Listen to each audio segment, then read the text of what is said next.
नमस्कार. आकाशवाणी औरंगाबाद केंद्राच्या दुपारी 1च्या बातमीपत्रात मी वैभवी जोशी आपलं स्वागत करते. हवामान बदलावर माहिती देणारी विज्ञान एक्सप्रेस ही रेल्वे आज दिल्लीहून सुटणार आहे.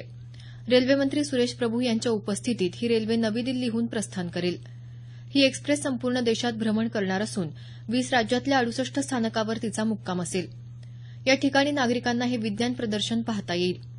या रेल्वेत विज्ञान आणि हवामान विषयक संपूर्ण माहिती मिळणार आहे. हवामान बदलाबाबत नागरिकांमध्ये जागृती करण्याच्या उद्देशानं ही रेल्वे देशभरात फिरणार आहे. या रेल्वे प्रवास मोहिमेचा 8 सप्टेंबरला गुजरातमधल्या गांधीनगर इथं समारोप होणार आहे.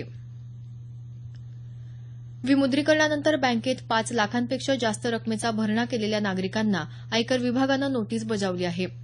यातल्या 9 लाख खातेधारकांवर काळा पैसा आणि अघोषित मालमत्ता बाळगल्याचा संशय व्यक्त करण्यात आला आहे. 31 मार्च रोजी नवीन करमाफी योजनेची मुदत संपल्यानंतर या लोकांवर कारवाई करण्यात येणार आहे. क्लीन मनी मोहिमेअंतर्गत आयकर विभागानं अशा खातेधारकांना एसएमएस आणि ईमेल पाठवले होते. त्यापैकी काही खातेधारकांनी या नोटीसीला उत्तर दिलं आहे. प्रधानमंत्री गरीब कल्याण योजनेअंतर्गत संपत्ती जाहीर करून कर भरल्यास चौकशी थांबवण्यात येईल असं आयकर विभागानं स्पष्ट केलं आहे. मुस्लिम समाजातल्या 3 वेळा तलाक, निकाह हलाला आणि बहुविवाह यासारख्या प्रथांविरुद्ध दाखल विविध याचिकांवरील सुनावणी आणि निर्णयासाठी सर्वोच्च न्यायालय 5 न्यायाधीशांचं एक घटनापीठ स्थापन करणार आहे. राष्ट्रीय लोकशाही आघाडी सरकारनं देशाच्या इतिहासात पहिल्यांदाच मुस्लिम समाजातल्या या प्रथांना लैंगिक समानता, धर्मनिरपेक्षतेच्या आधारावर सर्वोच्च न्यायालयात आव्हान दिलं आहे. उत्तर प्रदेश विधानसभा निवडणुकीच्या 3ऱ्या टप्प्याचा प्रचार आज संपत आहे. या 3ऱ्या टप्प्यात 12 जिल्ह्यातल्या 69 विधानसभा जागांसाठी परवा रविवारी मतदान होणार आहे. या टप्प्यात 89 महिलांसह 836 उमेदवार निवडणूक रिंगणात आहेत. तामिळनाडूचे नवनिर्वाचित मुख्यमंत्री ई.के. पलानीसामी उद्या विधानसभेत विश्वास ठराव मांडणार आहेत. पलानीसामी यांनी काल मुख्यमंत्रीपदाची शपथ घेतली. राज्यपाल सी विद्यासागर राव यांनी त्यांना बहुमत सिद्ध करण्यासाठी 15 दिवसांची मुदत दिली आहे. बहुमत सिद्ध करण्यासाठी 117 आमदारांचा पाठिंबा आवश्यक आहे. पक्षाच्या 10 आमदारांनी मात्र ओ पनीरसेल्वम यांना पाठिंबा दर्शवला आहे. दरम्यान पलानीसामी यांनी पंतप्रधान नरेंद्र मोदी यांचे आभार मानले आहेत. काल मुख्यमंत्रीपदाची शपथ घेतल्यावर मोदी यांनी पलानीसामी यांना शुभेच्छा दिल्या होत्या. उस्मानाबाद जिल्ह्यात परंडा तालुक्यातलं डोंजा हे गाव क्रिकेटपटू खासदार सचिन तेंडुलकरनं संसद आदर्श ग्राम योजनेअंतर्गत दत्तक घेतलं आहे. त्यानुसार जानेवारी महिन्यात या गावाच्या विकासासाठी 4 कोटी 4 लाख रुपयांचा निधी खासदार निधीतून मंजूर करण्यात आला आहे.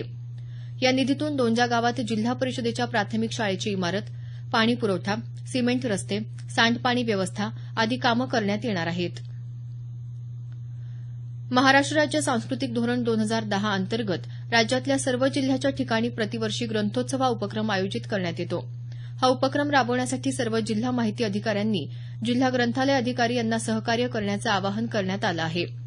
ग्रामीण आणि शहरी भागातल्या लोकांमध्ये वाचन संस्कृतीमध्ये वाढ व्हावी या हेतूनं राज्य शासनातर्फे ग्रंथोत्सवाचं आयोजन करण्यात येतं. औरंगाबाद जिल्ह्यातल्या गंगापूर इथल्या किसान कोटक्स या कापसाच्या जिनिंगला आज सकाळच्या सुमारास आग लागली. अग्निशामक दलाच्या 2 गाड्या घटनास्थळी दाखल झाल्या असून आग आटोक्यात आणण्याचं काम सुरू असल्याचं गंगापूर पोलिसांनी सांगितलं. अहमदनगर जिल्ह्यातल्या पांगरमल इथं बनावट मद्यप्राशन केल्यानं मरण पावलेल्यांची संख्या 7 झाली आहे. या घटनेच्या पार्श्वभूमीवर जिल्हा पोलीस प्रशासन आणि राज्य उत्पादन शुल्क विभागानं अहमदनगर शहरातल्या दारू अड्ड्यांवर छापे टाकले.